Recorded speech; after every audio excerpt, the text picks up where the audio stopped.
Good morning students. In this topic today we will study about coordinate geometry of class 10th subject maths.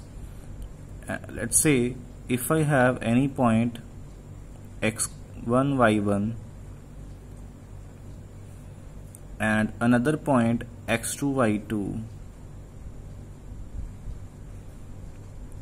See, the plotting of these points we have done in the 9th class, so I think that is not required here to repeat. So I'm just moving on with the distance between these two points. Okay, suppose we have these 2 points, the first point that is having coordinates x1 y1 and the other point that is having coordinates x2 y2, right, in an xy plane. And if I want to find the distance between these 2 points, let's say this is my point A and this is my point B.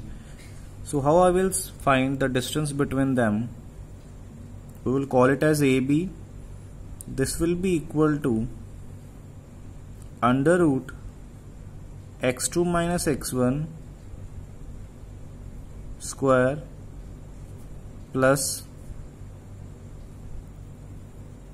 y2 minus y1 square.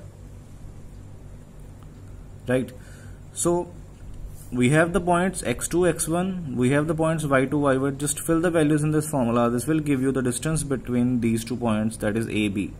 It can be in the centimeter, it can be in the meter, depending upon the unit which is required in the question, right? So here the thing which you have to take care is that it doesn't matter it's x2 minus x1 or x1 minus x2, because when you will do the square, if it is minus also, it will become positive only. So you no need to worry about this whether you are writing x2 minus x1 or x1 minus x2. That doesn't matter. Both will be correct. Okay. So this is known as distance formula. In books, it is known as a distance formula. This we use to find the distance between any 2 points in our coordinate geometry.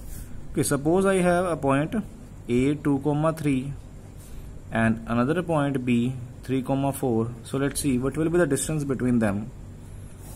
Here AB distance will be equal to, what I will do, I will take this as x1 y1, this will be my x2 y2, and we have to do, you just have to remember that just subtract x and x, right? So you can do 2 minus 3 also, you can do 3 minus 2 also, whatever you like. So here 3 minus 2 I am doing. Okay, x2 minus x1. Similarly y2 minus y1, that will be 4 minus 3 square. So 3 minus 2 1, that is 1 square, and similarly here also 1 square, it will be 1 plus 1, that is under root 2. You can write it as under root 2 units, because we don't know what is the unit of this, right? It depends upon the question. It can be centimeter also, it can be meter also, it can be kilometer also, or any other unit also. So just take care that you will just write units only, because we don't know which type of units is this, right? So this is about distance formula. I hope everyone is clear about this.